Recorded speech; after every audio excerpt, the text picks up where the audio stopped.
Et salut tout le monde, ici Cannabello et aujourd'hui nous sommes pour une nouvelle vidéo tutoriel. Et l'autre fois, pour ceux qui se souviennent, enfin pour ceux qui ont vu la vidéo, on avait fait la zone d'altération. Aujourd'hui on va s'attaquer à un autre appareil qui est très récent d'ailleurs. Enfin je veux dire il est là depuis la saison 7, chapitre 2. Donc là actuellement on est le 2 septembre 2021 et à la saison chapitre 2 entre temps il y avait l'appareil de contrôle d'ATH qui était apparu. Et bien aujourd'hui, on va s'en servir et on va regarder à quoi il sert. Alors, pour commencer, à quoi sert un appareil de contrôle d'ATH? Cet appareil-là permet d'enlever ou d'afficher des informations si on le souhaite ou pas, comme par exemple, voilà, plein de trucs. Donc, par exemple, afficher des informations, la mini-carte, la boîte d'informations, les manches, le chrono de la tempête, plein de trucs. Et il y en a vraiment des trucs. Et on peut même l'activer par des canaux en phase d'activation et on peut le changer à tout moment. Et c'est ça qui est cool parce que sinon ça aurait jamais existé et on aurait pu faire ça juste dans les paramètres de mon île. Voilà. Bref, on va s'y attaquer. Alors, pour les informations. Alors, si défini sur nom, la TH affichage tête haute par défaut est masqué. Définit l'affichage, la visibilité des éléments individuels ci-dessous. En gros, je sais pas trop. Donc, faut regarder un autre tuto pour ça.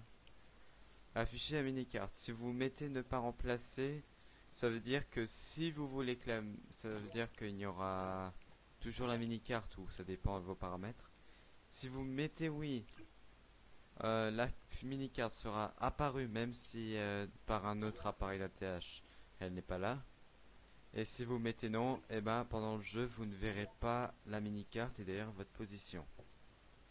La boîte d'information, alors ça c'est tous les trucs d'ATH, que ce soit les trucs à score à droite ou alors les objectifs avec les trackers à gauche. Encore ça c'est d'autres appareils et je crois que c'est sur ça il me semble.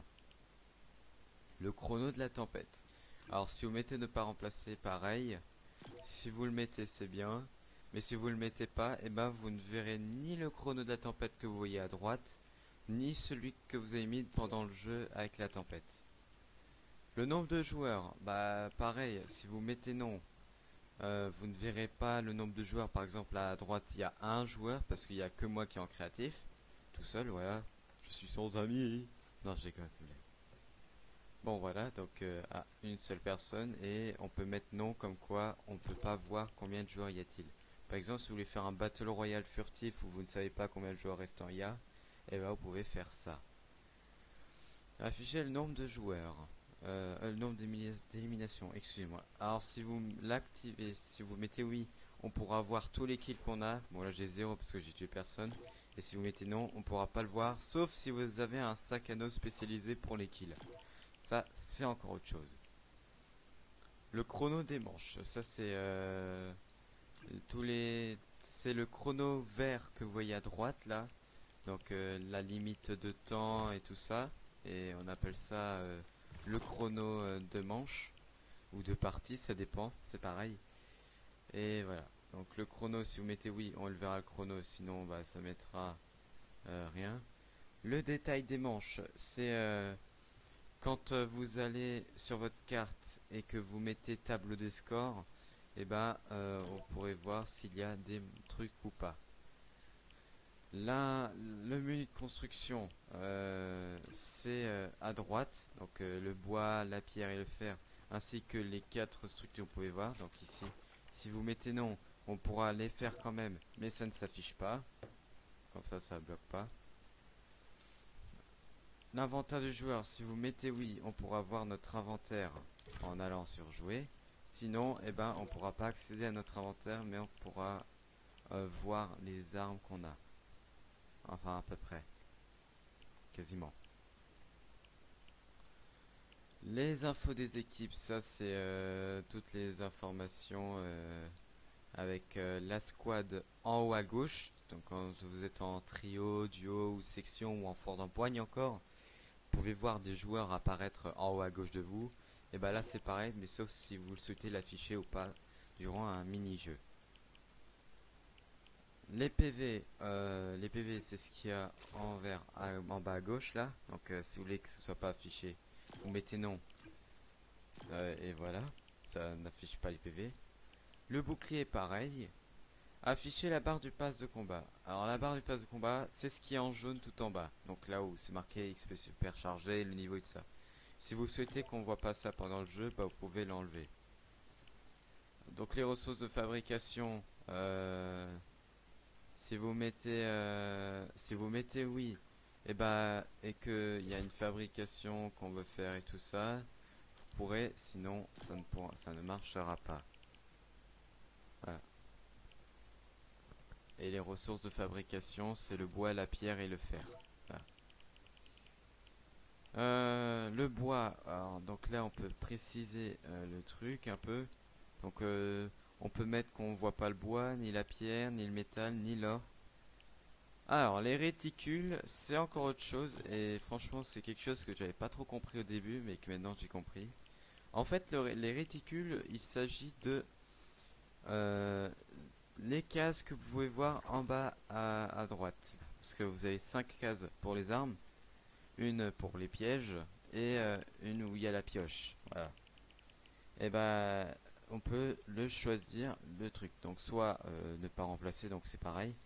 Soit tout affiché, soit seulement la pioche et on voit pas les armes qu'on a mais on peut les prendre. Ou soit les armes qu'on voit seulement mais pas la pioche. Ou soit aucun ne sont affichés. Le flux de ramassage, c'est à peu près l'hologramme que produit un petit peu l'arme. Si vous mettez oui, on verra le truc, sinon non. L'objet équipé, c'est si vous mettez oui et que vous allez dans vos trucs, vous pourrez voir l'arme. Bon, attention, je vais juste prendre une arme pour que je vous le montre précisément parce que c'est pas facile. Prenons l'exemple de cet arc primitif. On peut l'inspecter en voyant sa décadence, enfin sa cadence, ses dégâts, son chargeur et son rechargement. On peut faire ça avec toutes les armes, donc franchement si vous y connaissez pas trop, et voilà quoi. Donc voilà. Donc avec ces arcs là, ou n'importe quelles armes, vous avez à peu près une inspection. Il est possible que vous ne voulez pas l'afficher, vous pouvez faire pareil avec le flux, l'info de l'objet qui est équipé. Les commandes d'interaction, c'est dès que vous voulez prendre un coffre, une boîte à munitions, ou alors un bouton, ou un canal spécifique où il faut appuyer dessus et tout ça. Tout ça, si vous souhaitez que ça ne s'affiche pas, vous mettez non, pareil. Et enfin, activer pendant la phase. Si vous mettez tout, l'appareil dès le début de la partie sera déjà activé. Si vous mettez avant jeu, ça veut dire que c'est seulement avant que la partie se lance que l'appareil est activé. Si vous mettez pendant la partie, ça veut dire que c'est seulement à la partie que l'appareil s'active. Ou alors, si vous souhaitez que l'appareil à aucun moment s'active, sauf grâce à un canal, vous mettez aucune. Et enfin, pour en finir avec les canaux, si vous souhaitez, si l'appareil est désactivé et que vous souhaitez l'activer, vous pouvez l'activer via un canal spécifique. Voilà. Pareil, si vous souhaitez que l'appareil se désactive, vous pouvez l'utiliser avec un canal spécifique. Pour ceux qui ne savent pas, les canaux, c'est un réseau de transmission et de réception qui existe, que ce soit en électricité dans la vraie vie ou alors dans Fortnite. Dans Fortnite, c'est d'ailleurs très important. Et voilà. Bref, j'espère que vous avez compris. Si au cas où vous avez des questions, n'hésitez pas à les poser en commentaire. Je vous répondrai avec plaisir. Et si vous avez un problème dans votre map, n'hésitez pas à faire appel à moi. Je suis très souvent disponible. Enfin, ça dépend des jours. Enfin, je trouverai toujours un moyen de rendez-vous. Et je vous aiderai pour votre map si au cas où vous avez un petit problème. Voilà. C'était KMBLO. Donc, mon pseudo, vous le voyez juste là. C'est TheBilamouche. Et c'était KMBLO. Salut. N'hésitez pas à vous abonner à ma chaîne, activer la cloche pour mettre un like. C'était KMBLO. N'hésitez pas à rejoindre la DKM. Salut, ciao!